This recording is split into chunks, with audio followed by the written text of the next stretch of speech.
Welcome back to Teacher Education Part 2 for SCI 395. We're moving along to slide 4 now.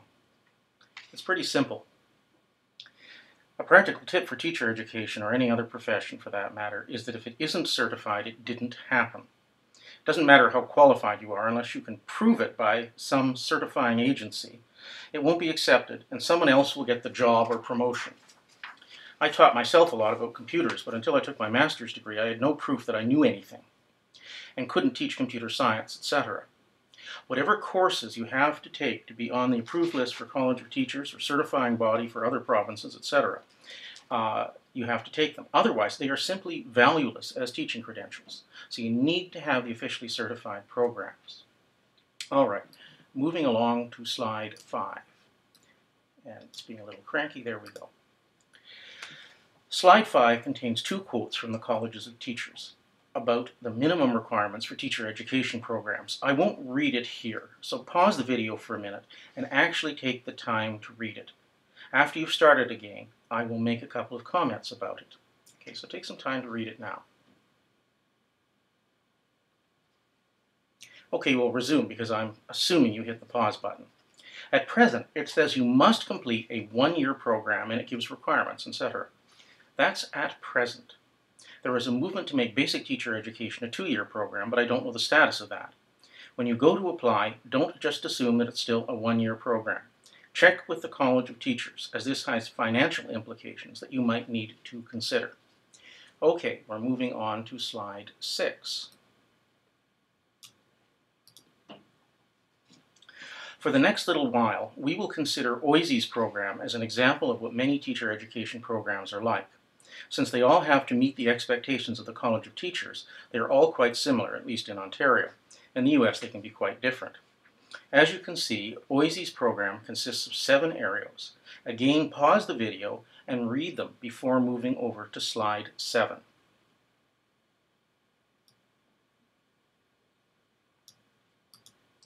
Again, I'll assume you hit the pause button, so we'll resume right away. The first item is a teacher education seminar that consists of 6 themes. At least at the time I prepared this slide, things can change. These include the Ontario School Program, Ethics and Professionalism, School and Society, Special Education, Effective Learning Environments, and Classroom Management, and Diversity, Equity, and Social Justice. I won't comment on all of these, but I will draw your attention to a couple. Ethics and professionalism. This sounds a bit dull, and it can be, but it's very necessary.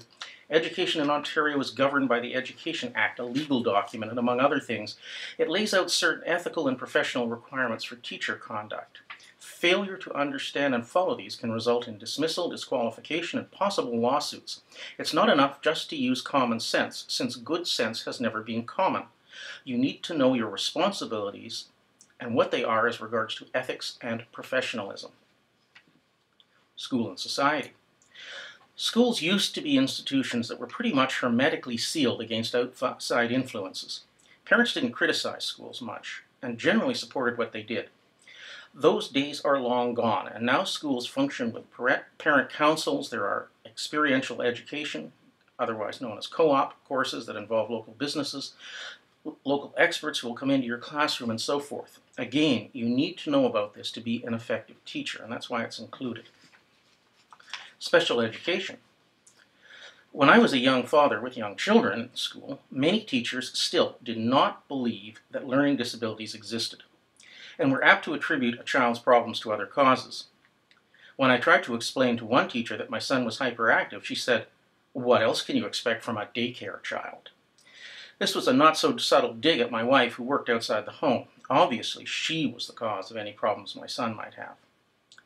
Those days are largely gone, but there's a lot to know about special education, and you're likely to have special needs children in your classes on a regular basis. Classroom management. No matter what you are taught about classroom management, you are likely to encounter situations for which nothing you have learned will work. Don't be afraid to ask for help from your colleagues or the vice principals or principal. The other themes are important too, but I find that many people disregard the ones that I have just gone over. So we're going to move now to slide 8. The next course in the grouping from OISE that we're looking at is the Psychological Foundations of Teaching. Again, there are 6 core themes. I'll let you read these over on your own, so you can pause the video for a couple of seconds. Okay, we'll resume. I don't have much to say about them, as it's pretty clear why they are included. However, note that classroom management comes up again. It's a very necessary topic. Recall from our History of Education class that in the 1870s, men were more highly valued as teachers than women because they were more effective at classroom management. Some things never change. I don't know if this is covered in such a course, but young, attractive teachers have special problems with classroom management, and that's something you need to be aware of. Moving along then to slide 9. The next course is School and deals with various aspects of schooling. One thing you should pay attention to is the variety and purposes of schooling. Some teachers find themselves unhappy in traditional schools, and it's worth knowing about other options. I'll pause this and let you read the rest for yourself. Again, it's pretty obvious why they are included.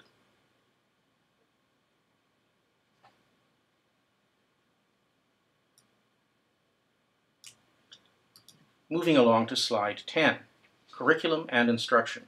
The title alone tells you why this is included. It's the core of teaching. I can't say too much about this, as the courses are subject specific and it would take too long and be too boring to go over all the options. Suffice it to say that you will have to take courses for both your major and minor teaching subjects. Yes, in case you didn't know, you will have at least 2 teachables and will probably wind up doing both at some point in your career. Moving along to slide 11. Slide 11 is Related Studies. The Related Studies theme gives you an opportunity to explore optional topics from among about 30 annual course offerings. Think carefully about these.